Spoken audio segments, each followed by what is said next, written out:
A hat-trick for Michael Neser for Glamorgan playing against Yorkshire.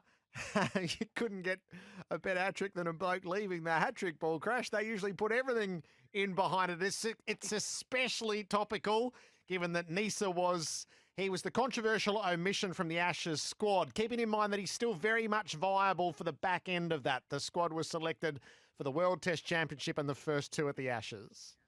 Yeah, they say, Gerard, there's only one thing more satisfying than getting a hat-trick when the guy leaves the last ball, is when the guy before him did it as well. Yes.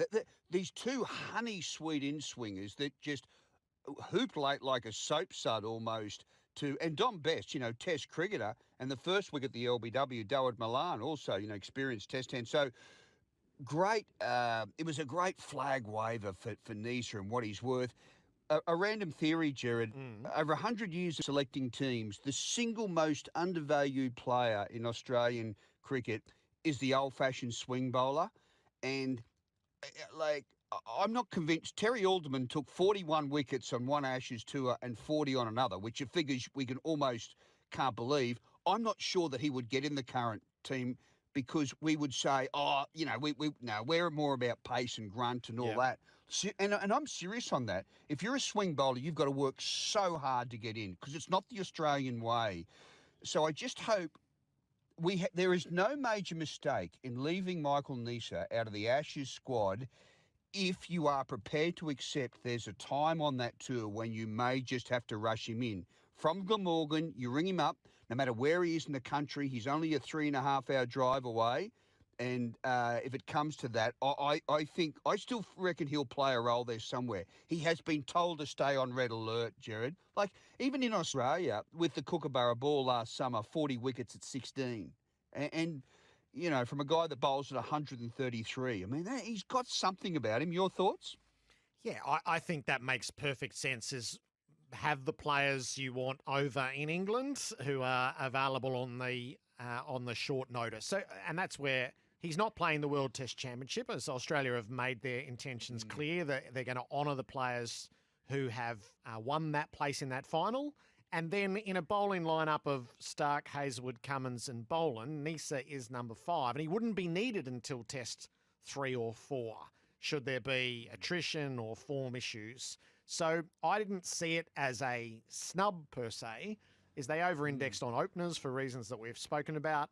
As long as he's there for them for one of those last 3 tests, should the need arise. But I do like your overall point is would Terry Alderman... Well, you make the point regularly, don't you, that Damien Fleming never played a test in England? Well, I've never seen a player more born for local conditions than Damien Fleming over there, and he never played over there a test, and he would have been superb. And it's just... Oddly enough, I was looking at Terry Alderman's highlights the other night, and I reckon the balls, they just floated through the air. Yep. Some of them, the wickets where he got LBWs, would not have been 130 kilometres an hour. I swear to you, they were late 120s. And yet they were mesmerising. And Michael Neser may have that potential. I must also say in that same game, Marnus Labuschagne scored 60 and 160 not out. Just warming up nicely. Just warming up very nicely over there.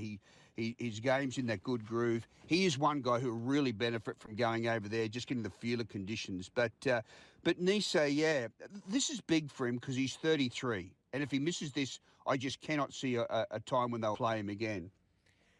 The batting side of thing also includes Steve Smith. So he and Pujara batted together for Sussex, which is one of the glorious conventions of county cricket, the pairings that you can put together.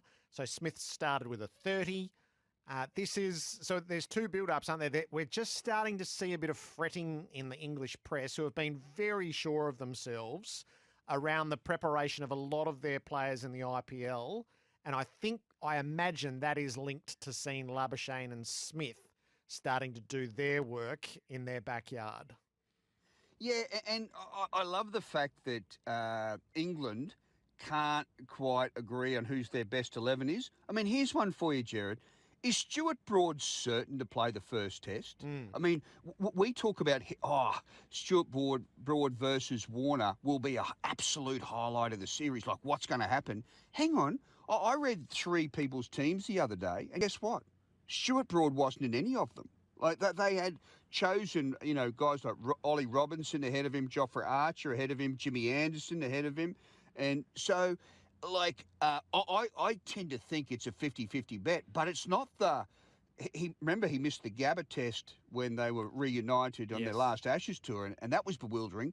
And we all just thought if he gets to the Ashes, he will play. It is by no means certain that S. Broad will be in their first test team because just being Warner's bogeyman, I wonder whether that is enough to get him in the team. Do you think so? I do actually, because part of the lesson of the Gabba was they kept their frontline attack for the second test, and they were 1-0 down. Don't do that. Like, don't die wondering. I get the idea that they won't play all 5 tests. Age and workload plays a role in that, but you have to assert your dominance early, don't you?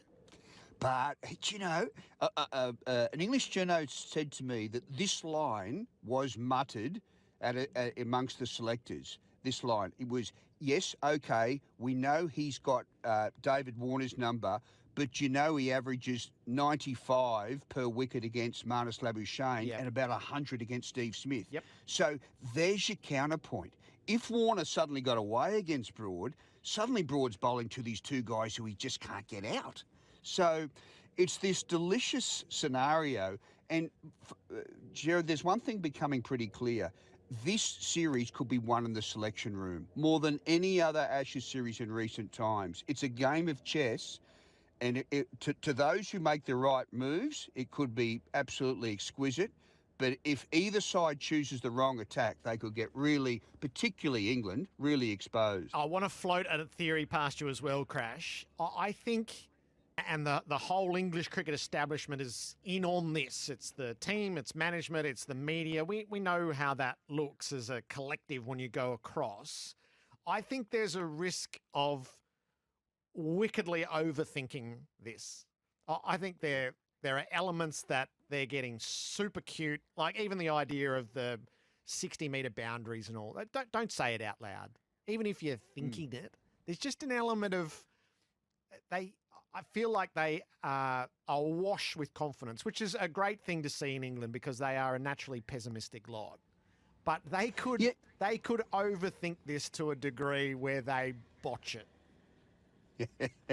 It would certainly be captivating if in the first test, and Bazball will go pop at some stage, like they will be bowled out for 120 at one point and go down swinging. And we know one of the great weapons Australia has in England is the English press. They always say it. When you can turn the team around, England around, put them on the canvas, the English media, are so inquisitive and the headlines get bigger. And they're sort of like your 13th man almost, So there is that. But I think we're overthinking it as well. Like George Bailey, when he said that he would reselect the team after the second Ashes test, he said to see what sort of brand of cricket's been played in the opening tests. I mean, that's not really the Australian way. You generally pick your best guys and go with it, don't you? Yeah. No, but what a great 6-week build-up it's going to be from here.